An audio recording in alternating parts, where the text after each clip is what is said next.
مختلف قسم کے سوالات پوچھے جاتے ہیں. یعنی پہلے عام قسم کے سوالات پوچھے جاتے ہیں، پھر اس مخصوص اکرنس کے حوالے سے، وقوع کے حوالے سے سوالات پوچھے جاتے ہیں، اور مشین یہ آبزرو کرتی ہے کہ جب کسی ملزم سے کچھ مخصوص قسم کے سوالات پوچھے جاتے ہیں تو اس کی فزیکل کنڈیشن کیا ہوتی ہے.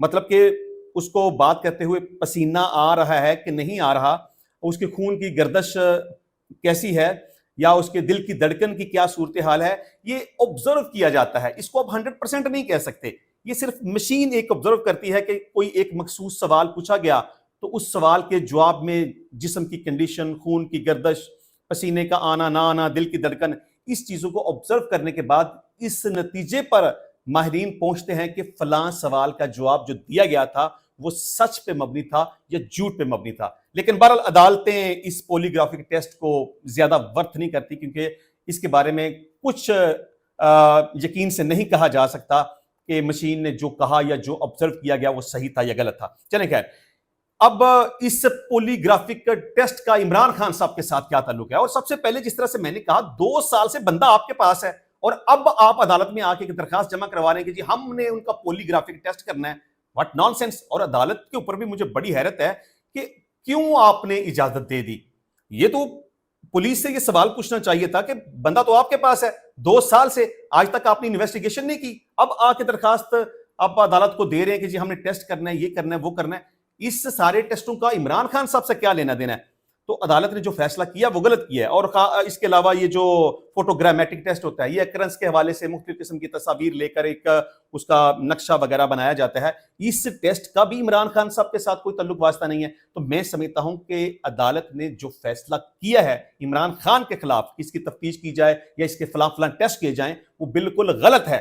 پاکستان تحریک انصاف کو اس فیصلے کو چیلنج کرنا چاہیے، اور میں 100% شور ہوں کہ یہ فیصلہ ختم ہو جائے گا اور اس فیصلے کو ریجیکٹ کر دیا جائے گا. اچھا، پہلگام واقعے کے حوالے سے ایک بڑی زبردست خبر سامنے آئی ہے کہ ایک انڈین فوجی ہے حاضر سروس، اس کی ایک ویڈیو سامنے آئی ہے. اچھا، یہ ویڈیو میں نے پہلے دیکھی تو میں نے یقین نہیں کیا کہ پتہ نہیں یہ ویڈیو صحیح ہے کہ غلط ہے، لیکن بعد میں جب بڑے بڑے ٹی وی چینلز نے اسے رپورٹ کرنا شروع کیا، اس ویڈیو کو دکھانا شروع کیا، تو پھر مجھے یقین آیا کہ جو ویڈیو میں نے دیکھی تھی وہ بالکل صحیح ہے. اچھا، اس ویڈیو میں ایک انڈین آرمی کا ایک ملازم ہے، آپ اس کو کہہ لیں ایک سپاہی ہے.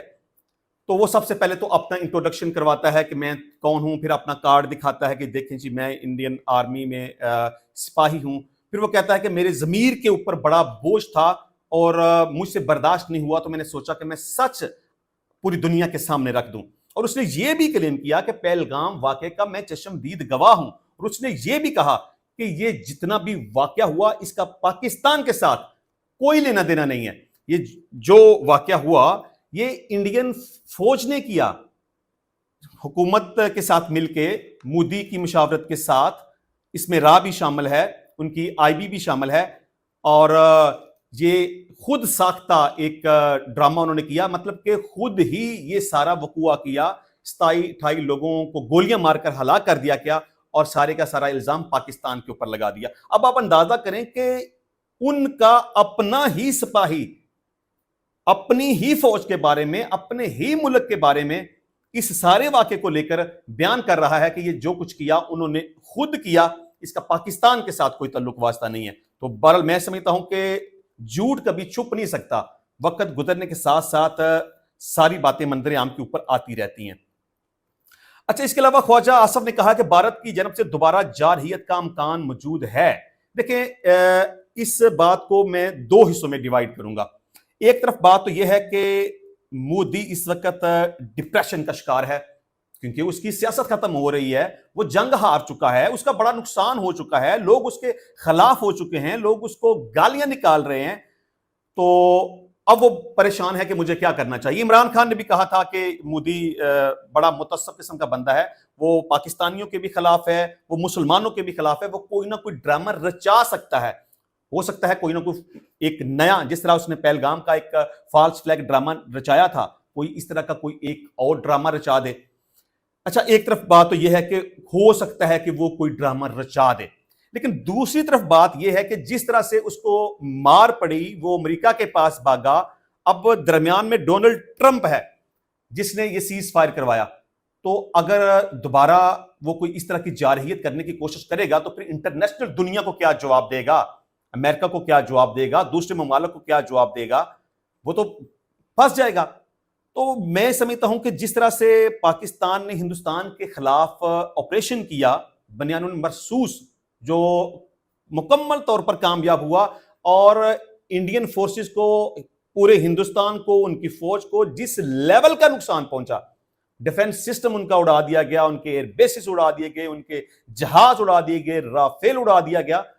تو اتنے بڑے نقصان کے بعد اب اس کو سمجھ آ جانی چاہیے کہ پاکستان کا جو ان کا سائبر اٹیک ان کے اوپر کیا، ان کی بجلی کا نظام ہم نے برباد کر دیا، ان کا ڈیفنس سسٹم ہم نے برباد کر دیا، ان کی ویب سائٹس ہم نے ہیک کر لی. تو اس کو اس بات کی اب سمجھ آ گئی ہے کہ پاکستان کو اب لائٹ نہیں لینا، کیونکہ اس کو ایک دفعہ ہاتھ لگ چکے ہیں نا باقاعدہ طور پہ. تو اس کو سمجھ آئے اس بات کی کہ دوبارہ اگر میں نے اس طرح کی کوئی کاروائی کرنے کی کوشش کی جس طرح سے اس نے میزائل پاکستان کی حدود میں بھیج دیے تھے، اب وہ کوئی گٹھیا چھوٹی موٹی حرکت کر سکتا ہے، کوئی نہ کوئی ڈرامہ یا کوئی فالس فلیگ قسم کی حرکت کر سکتا ہے، لیکن اب میں سمجھتا ہوں اور آئی ایم شیور کہ اب وہ دوبارہ پاکستان کے اوپر اس طرح کا اٹیک کرنے کا نہیں سوچے گا. اچھا جی، ایک بھارتی اخبار دی نیو انڈین ایکسپریس نے اب اس بات کی تصدیق کر دی ہے. اب دیکھیں سارے ثبوت ہندوستان کی طرف سے آ رہے ہیں، خاص طور پہ جب ایئر چیف مارشل ہندوستان کا اس سے سوال پوچھا گیا کہ جی پاکستان کہتا ہے کہ آپ کے ہم نے رافیل مار دیے ہیں، آپ کے 5 طیارے تباہ کر دی، تو آپ اس بارے میں کیا کہتے ہیں؟ تو وہ بیگی بلی بن گیا اور اس نے کہا کہ جی جنگ ہے، جنگ میں نقصان تو پھر ہوتے رہتے ہیں نا. تو دیکھیں اگر ان کا نقصان نہ ہوا ہوتا یا ان کے طیارے نہ گرے گئے ہوتے تو وہ سمپل سا کہتا کہ جی پاکستان جھوٹ بول رہا ہے. ہمارے پاس اس بات کا ثبوت ہے جی، گن لیں ہمارے طیارے، ہم نے جتنے فرانس سے لیے تھے سارے کے سارے ہمارے پاس موجود ہیں. انٹرنیشنل میڈیا کو بلاتے، شور شرابہ کرتے، پاکستان کے خلاف پروپیگنڈا کرتے، طیارے گنواتے. لیکن کیسے گنواتے؟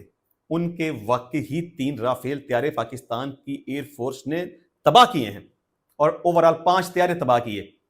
اور انڈین ایئر چیف کے پاس اس سوال کا کوئی جواب نہیں تھا. پہلگام واقعے کو لے کے دیکھے تو ان کا اپنا ہی فوجی یہ کہہ رہا ہے کہ جی یہ فالس فلیگ ہے، میرے سامنے ہوا، خود انہوں نے کیا ہے. اور S-400 کے بارے میں دیکھیں ان کو تو مار پڑی ہے، ان کو جوتے پڑے ہیں، وہ تو ذلیل ہو گئے پوری دنیا میں. پاکستان تو بار بار کہہ رہا تھا نا کہ تحقیقات کروا لیں، تحقیقات کروا لیں، جھوٹ بول رہے ہیں آپ، پروپیگنڈا کر رہے ہیں پاکستان کے خلاف. لیکن مودی کے دماغ کے اوپر تو سیاست چڑھی ہوئی تھی نا، لیکن اب اس کی سیاست بڑھ گئی ہے، برباد ہو گئی ہے. تو اب ان کا اپنا میڈیا ہی کہہ رہا ہے کہ جی بالکل S-400 جو ہے نا وہ پاکستان نے جو ایئر سٹرائک کی اور کامیابی کے ساتھ اس کو نشانہ بنایا اور اس کو اڑا کے رکھ دیا. اس حوالے سے رپورٹ کے مطابق حالیہ جنگ میں پاکستانی حملے میں بہار سے تعلق رکھنے والا رام پرساد نامی بھارتی فوجی بھی ہلاک ہوا. رپورٹ میں بتایا گیا کہ رام S-400 کا آپریٹر تھا. رام بابو کے گھر والوں کو بتایا گیا کہ ان کا بیٹا LOC پر پاکستانی فوج کی فائرنگ سے ہلاک ہوا ہے. تاہم اگر وہ S-400 کا آپریٹر تھا تو LOC پر اس کی تعیناتی کا بیان بھارتی فوج کی جانب سے معاملہ چھپانے کی کوشش معلوم ہوتی ہے. یہ اب ان کا میڈیا کہہ رہا ہے، ٹھیک ہے. تو اس سے یہ بات پتہ چلتی ہے کہ پاکستان نے جو موقف لیا. دیکھیں جب ہمارا نقصان ہو رہا تھا تو ہم بتا رہے تھے کہ ہندوستان یہ بدماشی کر رہا ہے، وہ ہمارے اوپر ڈرون بھیج رہا ہے، اس نے ہماری فضائی حدود کی خلاف ورزی کی، وہ میزائل بھیج کے اس نے ہماری مساجد کو نقصان پہنچایا، اس نے ہمارے بچوں اور عورتوں کی جانیں لی. ہم تو بار بار ساتھ ساتھ بتا رہے تھے اور ساتھ ساتھ یہ بھی کہہ رہے تھے کہ تیار رہنا، اس کا رسپانس ضرور ملے گا. تو رسپانس ہم نے دیا. ہندوستان اس بات کو مانے یا نہ مانے، اس کا نقصان بڑا تگڑا قسم کا ہوا ہے اور اس کو کئی سال تک یاد رہے گا کہ اس کے ساتھ ہوا کیا ہے. اچھا یہاں ایک اور خبر میرے سامنے آئی ہے کہ مریم نواز نے اپنے والد نواز شریف کے بارے میں جو کہا. اچھا سب سے پہلی بات تو یہ ہے کہ عظمیٰ بخاری نے کل کہا کہ جو یہ آپریشن ہوا بنیان المرصوص، وہ سارا کا سارا آپریشن نواز شریف کی زیر نگرانی ہوا. چلیں اس پر تو میں آلریڈی بات کر چکا ہوں. تو اب مریم بی بی کہتی ہے کہ رافیل ایک فرنچ جہاز ہے جس کے بارے میں کہا جاتا تھا اس کو کوئی گرا نہیں سکتا، اور آج جے ایف تھنڈر نے اسے گرایا، اور جے ایف تھنڈر کو نواز شریف نے بنایا تھا۔ لو کر لو گل، مطلب کہ نواز شریف مطلب کیا اس کے پاس کوئی جادوئی طاقتیں ہیں؟ مجھے تو ایسا لگتا ہے کہ کل آپ کہیں گے کہ جی اس نے مطلب ساری فوج کا جتنا بھی سامان ہوتا ہے وہ گولہ بارود سب اس نے بنا دیا۔ کل آپ یہ ہو سکتا ہے یہ بھی کلیم کر دیں کہ گوری اور شہین جو میزائل ہیں وہ بھی نواز شریف نے بنائے ہیں۔ ہو سکتا ہے کہ آپ یہ بھی کہہ دیں کہ نہیں وہ جو ایٹم بم ہے نا ہمارے پاس وہ بھی نواز شریف نے بنایا۔ عقل والی بات کریں، بیوقوفوں والی بات کرتے ہیں۔ نواز شریف جو مودی کا نام نہیں لیتا، اس سارے واقعے کو لے کے آج تک اس کے منہ سے ایک دفعہ بھی نہ مودی کا نام نکلا، نہ اس واقعے کے حوالے سے اس نے کوئی بات کی، اور نہ ہی پہلگام واقعے کو اس نے کنڈیم کیا، نہ جو ہندوستان نے پاکستان کے اوپر اٹیک کیا اس حوالے سے اس نے کوئی بات کی۔ تو خیر اس پہ میں لمبی بات نہیں کروں گا، میں کہتا ہوں کہ کوئی تھوڑی سی عقل پہ مبنی بات کریں جو کسی دوسرے بندے کو سمجھ بھی آئے۔ اب جے ایف 17 تھنڈر کا نواز شریف سے کیا لینا دینا ہے؟ مطلب کیا لینا دینا ہے؟ کیا ہے کیا وہ ایک پولیٹیشین ہے بس، صاحب کا پرائم منسٹر ہے بس، اس کے علاوہ تو اور کچھ نہیں ہے نا۔ اچھا جی، شہباز شریف صاحب کی میں بات کر رہا تھا کہ آج بڑا تگڑا قسم کا جواب دیا ہے انہوں نے ہندوستان کو۔ وہ پسرور کینٹ میں موجود تھے اور ان کے ساتھ چیف آف آرمی سٹاف بھی موجود تھے، ایئر چیف بھی ان کے ساتھ موجود تھے۔ تو ٹینک کے اوپر کھڑے ہو کے انہوں نے بڑی زبردست قسم کی، بڑی تگڑی قسم کی اور بڑی للکار کے تقریر کی ہے۔ میرا خیال ہے کہ اگر یہ تقریر مودی نے سن لی نا تو اس کو واقعی نیند نہیں آئے گی، اور پتہ نہیں کتنے دن نیند نہیں آئے گی۔ اب شہباز شریف صاحب نے نام لے کر مودی کو پکار کر، وہ مودی یہ، او مودی میں یہ کر دوں گا، میں وہ کر دوں گا۔ اچھا انہوں نے کیا کہا وہ میں ذرا تفصیل آپ کے سامنے رکھوں گا۔ باتیں کافی زیادہ ہیں، اس لیے چند ایک مخصوص باتیں میں آپ کے سامنے رکھتا ہوں۔ وزیر اعظم شہباز شریف نے فوجی جوانوں اور افسران سے اپنے خطاب میں کہا کہ مسٹر مودی اگر دوبارہ یہ رستہ اختیار کرو گے تو منہ کی کھاؤ گے، اگر دوبارہ حملے کا سوچا تو جو تمہارا بچہ ہے وہ بھی ختم ہو جائے گا۔ اچھا پاکستان تحریک انصاف کے لوگوں کا یہ اکثر وہ کہتے رہتے ہیں کہ جی مودی کا نام نہیں لیتے، مودی کا نہیں لیتے، لیکن چلے نواز شریف نہیں لیتا وہ ایک الگ بات ہے، لیکن شہباز شریف پرائم منسٹر ہے، اس نے ہمیشہ مودی کا نام لیا، اور آج بھی اس نے مودی کا نام لے کر اور للکار کے اس کو مخاطب کر کے کہا ہے۔ انہوں نے انڈین قیادت سے کہا کہ سندھ طاس معاہدے سے متعلق کبھی سوچنا بھی نہ، اگر آپ نے پانی بند کرنے کا سوچا بھی تو وہ ریڈ لائن ہے، تو واقعی پھر خون اور پانی اکٹھا نہیں بہے گا۔ یہ دراصل نریندر مودی نے یہ جو 2 دن پہلے قوم سے خطاب میں کہا تھا کہ خون اور پانی اکٹھا نہیں بہ سکتا، تو اس کے رسپانس میں یہ بات کی ہے کہ اگر ہمارا پانی روکو گے تو پھر خون ہی بہے گا۔ پھر یہ کڑیل جوان پانی کا اپنا حق واپس لیں گے اور اس کو موجودہ صورتحال میں اسی طرح قائم رکھیں گے۔ شہباز شریف نے کہا کہ ہم نے پہلگام واقعے کی شفاف تحقیقات کا کہا تھا اور پاکستان کے تعاون کا یقین دلایا، مگر آپ نے ہمارے اس سنجیدہ اور خلوص کی آفر کو چوروں کی طرح رات کے اندھیرے میں پاکستان پر حملہ کیا۔ وزیر اعظم نے کہا کہ ہماری فوج اور فضائیہ کے جہازوں نے پلٹ کر اور جپٹ کے اس اندھیری رات کو چاندنی رات بنا دیا، کس طرح رافیل کو فیل کر دیا، جپٹ کر طیاروں کو تباہ کیا۔ انہوں نے کہا کہ جس طرح ہمارے شاہینوں نے دشمن کے جہازوں کو برباد کیا یہ کوئی معمولی کارنامہ نہیں، آپ کی رفال تباہ کیے، بری فوج نے پورا بریگیڈ تباہ کیا۔ شہباز شریف نے کہا کہ انڈیا یہ سمجھتا تھا کہ روایتی جنگ میں پاکستان بہت پیچھے رہ گیا ہے، مگر جس طرح اس محاذ پر ہماری فوج نے مقابلہ کیا اب اس پر ماہرین کی طرف سے کالم لکھے جائیں گے۔ وزیر اعظم نے فوجی جوانوں اور افسران سے اپنے خطاب میں کہا کہ آپ نے انڈیا سے 1971 کا بدلہ اس جنگ میں لے لیا ہے۔ انہوں نے کہا کہ میں آج یہاں ایک افسر کو سلام پیش کرنے آیا ہوں، جس طرح آپ نے پاکستان کا وقار بڑھایا اس کے لیے میرے پاس موزوں الفاظ نہیں ہیں۔ شہباز شریف نے کہا کہ اس پوری جنگ کی منصوبہ بندی جس دلیری اور دانش مندی سے آرمی چیف سید عاصم منیر نے کی، میں اس کا ذاتی گواہ ہوں۔ اچھا لو جی، یہ ان رشتہ داروں میں نا آپس میں سلوک نہیں ہے۔ اب عظمیٰ بخاری نے کوئی اور بات کر دی کہ یہ سارا آپریشن جو ہوا ہے وہ نواز شریف کی نگرانی میں ہوا ہے، اور جے ایف 17 تھنڈر کے بارے میں مریم نے کہہ دیا کہ وہ نواز شریف نے بنایا، اور شہباز شریف کہتا ہے کہ نہیں یہ جو بھی پروگرام پلاننگ کی ہے یہ ساری کی ساری عاصم منیر نے کی ہے۔ چلیں خیر، میں اس دوران ان سے فون پر بھی بات ہوتی تھی اور براہ راست بھی ملاقات ہوتی تھی۔ اس کے بعد شہباز شریف نے فضائیہ اور بحریہ کے سربراہان کی بھی خصوصی تعریف کی۔ وزیر اعظم نے کہا کہ مجھے ان پر فخر ہے، یہ قوم کا فخر ہیں، قوم کے بیٹے ہیں، اور آج پاکستان کی بری، فضائیہ اور بحریہ پاکستان کا فخر بن چکے ہیں۔ وزیر اعظم نے انڈین وزیر اعظم کو مخاطب کرتے ہوئے کہا، مسٹر مودی، ان کو دہشت گرد کہتے ہو، آپ کو کچھ خدا کا خوف آنا چاہیے۔ ہم مکمل طور پر یکسو ہیں اگر دہشت گردی کی آڑ میں یہ چاہتے ہیں کہ افراتفری پیدا کی جائے اور پاکستان افواج کو مغربی سرحدوں سے نکال کر مشرقی سرحدوں پر انگیج کر دیں تو پھر سے دہشت گردی لوٹ آئے، تو ایسا ہم نہیں ہونے دیں گے۔ دیکھیں، مودی کا تو ویسے ہی دماغ خراب ہے، وہ تو ہمیشہ پاکستان کی مخالفت کرے گا، کوئی نہ کوئی نئے سے نیا ڈرامہ رچائے گا۔ 2019 میں بھی اس نے مار کھائی، اس وقت بھی اس نے پلوامہ کا ایک جھوٹا ڈرامہ لگایا، اب بھی اس نے پہلگام کا ایک جھوٹا ڈرامہ لگا کے پاکستان سے جوتے کھا لیے ہیں اور کہتا ہے جی میں نے دہشت گردوں کا، اپنے باپ کو کس کو مارا ہے تم نے؟ یہاں پہ کون سا دہشت گرد تھا؟ تم نے یہاں پہ میزائل بھیج کے چیلنج دیا ہمیں، مساجد کو تم نے تباہ کر دیا، لعنت ہے، شرم نہیں آتی تمہیں؟ تمہارے مندروں کو برباد کر دے تو تمہارے اوپر کیا گزرے گی؟ بچوں کو ٹارگٹ کیا تم نے، عورتوں کو ٹارگٹ کی، یہ عورتیں بچے بزرگ یہ کیا دہشت گرد تھے؟ تم کہتے ہو کہ میں نے 100 سے زیادہ، کسی ایک کا نام بھی بتاؤ کس کو مارا ہے تم نے؟ بے شرم انسان ہو تم۔ اچھا جی، وزیر اعظم شہباز شریف نے انڈیا کے وزیر اعظم کو مخاطب کرتے ہوئے کہا کہ ہم تیار ہیں امن کے لیے بھی اور جنگ کے لیے بھی، چوائس آپ کی ہے۔ یہ ہمارے ویسے D G I S P R صاحب نے بھی کہا تھا کہ فوجی طاقت کا استعمال نہ کرنا، اگر فوجی طاقت کا استعمال کیا تو یہ تمہاری چوائس ہوگی، اور پھر بات کہاں تک بڑھے گی؟ پھر یہ ہماری چوائس ہوگی، جنگ تم شروع کرو گے اور ختم ہم کریں گے۔ ایسا ہی ہوا، جنگ ہم نے ختم کی ہے، شروع تم نے کی تھی۔ انہوں نے کہا کہ تم نے نیلم جہلم کو تباہ کرنے کی کوشش کی، اس کا زیادہ نقصان نہیں ہوا، مگر آپ اگر اسے تباہ کرتے تو ہم تمہارے بگلیہار سمیت دیگر اثاثے تباہ کر دیتے۔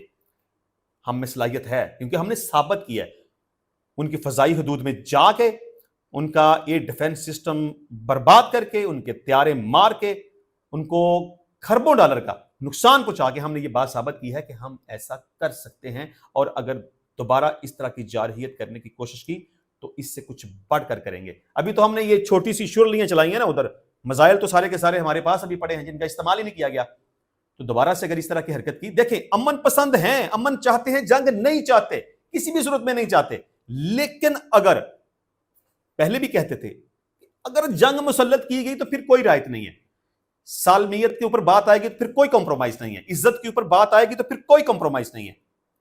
یہ بات ہندوستان کو اس وقت بھی سمجھنی چاہیے تھی اور اب بھی سمجھنی چاہیے۔ شہباز شریف نے وزیر اعظم مودی کی تقریر کا حوالہ دیتے ہوئے کہا کہ ہم صرف دہشت گردی پر بات کریں گے۔ پاکستان کی وزیر اعظم نے کہا کہ مودی کو مخاطب کرتے ہوئے کہا کہ 1971 میں مکتی بہانی کو کس نے تربیت دی، کس نے انہیں بغاوت پر اکسایا، سمجھوتا ٹرین پر کس نے حملہ کیا تھا، بلوچستان میں جو ٹرین اغوا کا افسوسناک واقعہ ہوا اس میں بی ایل اے اور ٹی ٹی پی کے تانے بانے آپ سے ملتے ہیں۔